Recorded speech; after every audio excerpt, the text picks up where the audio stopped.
KRMB విషయంలో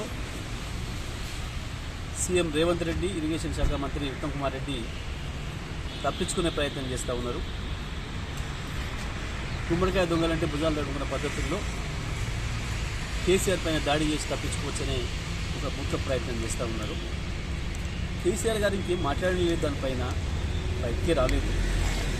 ఏవేవో ఊహించుకొని కేసీఆర్ గారు రాబోతున్నారని, ఇంకేమో జరగబోతున్నది అని చెప్పి ఊహించుకొని వాళ్ళు మాట్లాడే మాటలు చూస్తే వాళ్ళు తప్పు చేసినామనే విషయాన్ని అంగీకరించినట్టుగా మనకు స్పష్టంగా అర్థమవుతారు. 10 సంవత్సరాలు కేసీఆర్ గారు ప్రతి క్షణం కొట్లాడి కేంద్రంతోనే ప్రాజెక్టులు మన చేదరించుకోకుండా కాపాడగలిగింది. ఎన్నిసార్లు ఎన్ని ప్రయత్నాలు చేసినా, కేంద్రం ఎన్ని రకాల వంకలు పెట్టినా, ఎన్ని రకాల ఒత్తిళ్లు పెట్టినా ఎట్టి పరిస్థితుల్లో కూడా మా హక్కులను వదులుకోమని చెప్పి తెగేసి చెప్పి ప్రాజెక్టులను రాష్ట్రం కంట్రోల్లో ఉంచినాం. దాంతో మన చుక్క నీటిని కూడా మన వాటాను మనం వాడుకోగలిగినాం. ఈ 10 సంవత్సరాల కాలంలో గతంలో ఎన్నడూ లేని విధంగా ఒకవైపు మహబూబ్నగర్ జిల్లాలో, మరొకవైపు నల్గొండ జిల్లాలో, ఖమ్మం జిల్లాలో కూడా బ్రహ్మాండంగా రైతాంగానికి నీళ్ళు అందించుకునే సకాలంలో పంటలు పెంచుకున్నాం. విద్యుత్ ఉత్పత్తి అవసరమైన ఉత్పత్తి చేసుకున్నాం. మంచినీళ్ళకు కూడా ఇబ్బంది లేకుండా మనం వాడుకోగలిగాం. కానీ ఇవాళ రేవంత్ రెడ్డి ప్రభుత్వం చేసిన పనితోని శాశ్వతంగా మన హక్కులను వదులుకొని తెలంగాణకు తీరని ద్రోహానికి గురయ్యే ప్రమాదం వచ్చింది. చేసిన తప్పు నుంచి బయటపడడం కొరకు, తప్పించుకోవడం కొరకు అసంబద్ధమైన ఆరోపణలు చేస్తూ కేసీఆర్ గారి పైన, హరీష్ రావు గారి పైన, కేటీఆర్ పైన, ఇతర పైన అవాకుంచేవాళ్ళు. ఇది కాదు, నువ్వు ఇది చేసి తప్పించుకోలేవు. ప్రజల నుంచి సమాధానం చెప్పి తీరాలి. ఎందుకు జరిగింది ఇది, ఎందుకు సమీక్ష చేయలేదు? కేంద్ర ప్రభుత్వం పెట్టిన సమావేశానికి మన అధికారులు పోతున్నప్పుడు ముఖ్యమంత్రి సమీక్ష లేదు, ఇరిగేషన్ శాఖ మంత్రి సమీక్ష లేదు.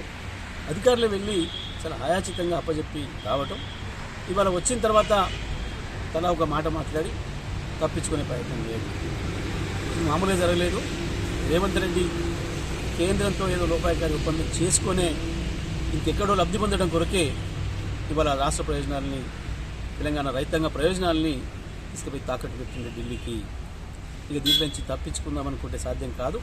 తప్పకుండా అన్ని వేదికలపైన, అది అసెంబ్లీ కావచ్చు, పార్లమెంట్ కావచ్చు, ఇక్కడ కావచ్చు, అన్ని వేదికలపైన దీన్ని ఎండగడతాం. తెలంగాణ ప్రజల తరఫున కొట్లాడతాం. తెలంగాణ ప్రజల కొరకు కొట్లాడగలిగిన నాయకుడు కేసీఆర్ మాత్రమే. తెలంగాణ ఆత్మ కేసీఆర్ మాత్రమే. తెలంగాణ హక్కుని నిలబెట్టగలిగింది బీఆర్ఎస్ మాత్రమే, గులాబీ జెండా మాత్రమే తప్ప ఇద్దరు జాతీయ పార్టీలు కూడా తెలంగాణకు ద్రోహం చేసిన వాళ్ళే బీజేపీ, కాంగ్రెస్లు. ఇవాళ 2 లోపాయకారి ఒప్పందంలో భాగంగానే ఇది జరిగింది. మన ప్రాజెక్టులన్నీ తీసుకుపోయి కేఆర్ఎంకి అప్పచెప్పి మన జుట్టు కేంద్ర చేతికి ఇచ్చిండ్రు. ఇవాళ రేపు తమాషా చూస్తారు. మొత్తం తెలంగాణ రైతాంగం, కృష్ణా జలాల రైతు మీద ఆధారపడ్డ రైతాంగం అంతా చాలా దారుణమైన దూకుడికి గురి కాబోతుంది. మంచినీళ్ళకు కూడా సమస్య ఎదురు కాబోతుంది. ఈ 5 జిల్లాలలో మంచినీళ్ళకు కూడా మన కృష్ణా నదిపైన ఆధారపడి ఉన్నాం. మనం మంచినీళ్ళు తాగాలంటే కూడా కేంద్రం అనుమతి తీసుకోవాల్సిన పరిస్థితి రేపు మనకు రాబోతుంది. కేంద్రం చేతిలోకి ఒక్కసారి పోతే ఎంత దుర్మార్గంగా ఉంటుందో పరిపాలన మనకు తెలుసు. రాష్ట్రం ఏర్పడ్డ నాడు ఒక్క సంతకంతో ఐపీఎస్, ఐఏఎస్ ఆఫీసర్లను ఇవ్వాల్సిన ప్రధానమంత్రి 9 నెలలు కూడా సంతకం పెట్టకుండా రాష్ట్రం పరిపాలనకు ఇబ్బంది పెట్టారు. అంతేందుకు ఇవాళ కృష్ణా జలాలను మా వాటా తేల్చండి అని చెప్పి 2 రాష్ట్రాలు కూడా అడిగి ట్రిబ్యునల్కి అప్పచెప్పండి అని అంటే 9.5 సంవత్సరాలు పట్టారు ట్రిబ్యునల్కి అప్పచెప్పడానికి. అటువంటిది ఇవాళ ఒక్కసారి ప్రాజెక్టు వాళ్ళు చేయించిన తర్వాత మన పరిస్థితి ఏమవుతుందో ఊహించుకోవడానికి చాలా భయంకరంగా ఉంది. తప్పకుండా దీనిపైన ప్రజల్లో ఎండగడతాం, ప్రభుత్వం మెడలు వంచుతాం.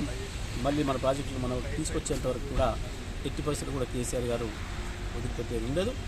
తప్పకుండా ఇంకేం మొదలుపెట్టలేదు. మాట్లాడకముందే, కేసీఆర్ గారి నుంచి ఒక మాట రాకముందే వీళ్ళే ఊహించుకొని, వీళ్ళే మాట్లాడి, వీళ్ళే దాడి చేసి ఎదురుదాడితో తప్పించుకుందాం ఒకటి మాత్రం సాధ్యం కాదు.